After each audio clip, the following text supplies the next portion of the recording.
به نام خداوند بخشنده مهربان. با عرض سلام، بازم MT85 از مهمانی کاشانه های شما. ما در این ویدیو برای شما یکی از شیرینی ها یعنی کلچقند را تقدیم میکنیم، نشون میدیم. یعنی با کلچقند بروسی میشود بلوچکا. میپردازیم به درست کردن کلچقند. این محصولاتی لازم است که شما میبینید در روی اکران هست: شکر و 200 گرم شیر، کمی آب و روغن مسکه و یک دانه تخم مرغ و کمی درشت، یک قاشق چبارین و کمی نمک. همش رو با هم میزنیم، خوب با هم میزنیم تا که هضم شود.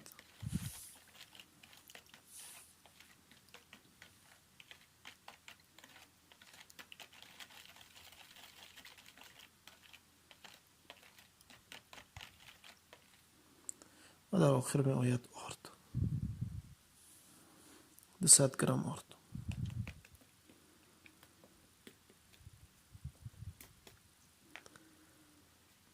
خمیر را آماده کردیم. به همه شما معلوم است که این رو تقریبا 1 ساعت یا بیشتر از 1 ساعت میگذاریم.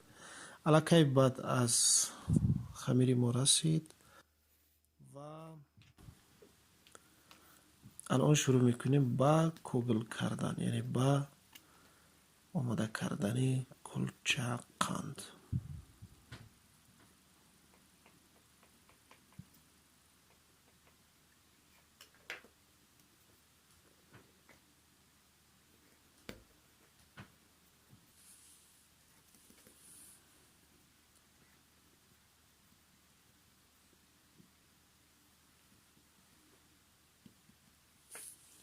کمی روغن مسکه رو در بلایش میشکیم.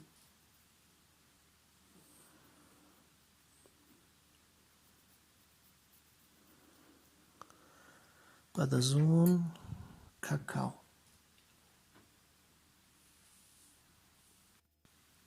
البته با شکر، یعنی کاکائو با شکر.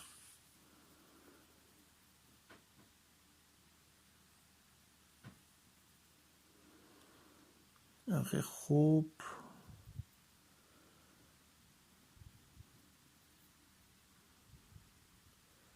و آرام آرام میپیچونیم.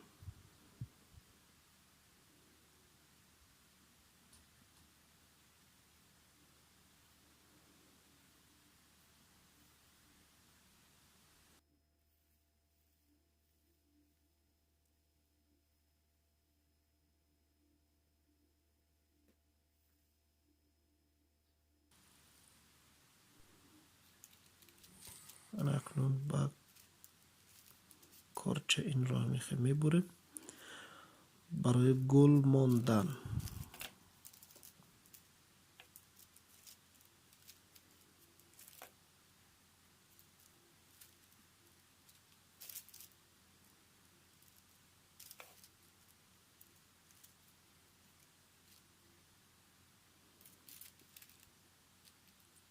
انا ببینید که خیلی گل میمونیم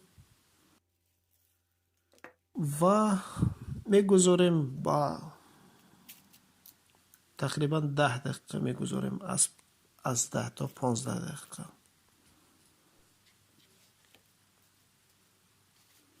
انا میگذاریم به قسم دوم خمیر. تقریبا هر یک کوگل ما عبارت از 100 گرم است. خوب کوگل میکنیم، یعنی به مانند توپچه، و این آماده میکنیم به شکل دیگر.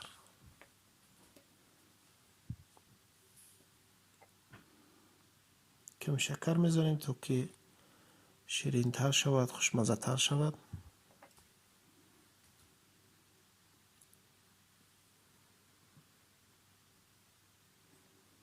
انا دقتید عزیزون، هم خود 2 تا میپیچونیم و از بینش با کرد میبریم. ببینید چه آسان، با آسانی یک گلی خوب با کلچقان کردیم.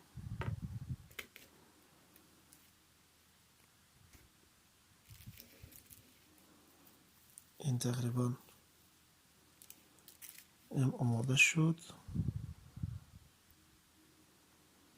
کمی زردی های تخم رو در بالایش میشکیم و همه شما معلوم است که زردی تخم یعنی چی میکند؟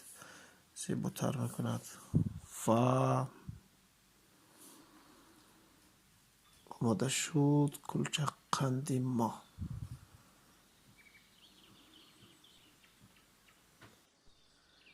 امیدوارم که این ویدیو به شما عزیزان پسند آمده باشد. подписаться و کلاس رو فراموش نکنید عزیزان. این دستگیری از طرف شما هست، فقط یا لایک موندن و подписаться. ببینید که چقدر نرم می آید و هم خوشمزه و هم اشتیاق آور. در آخر یک صلوات به پیامبر میفرستیم و شروع میکنیم به خوردن. خدا نگهدار شما تا ویدیوهای دیگر.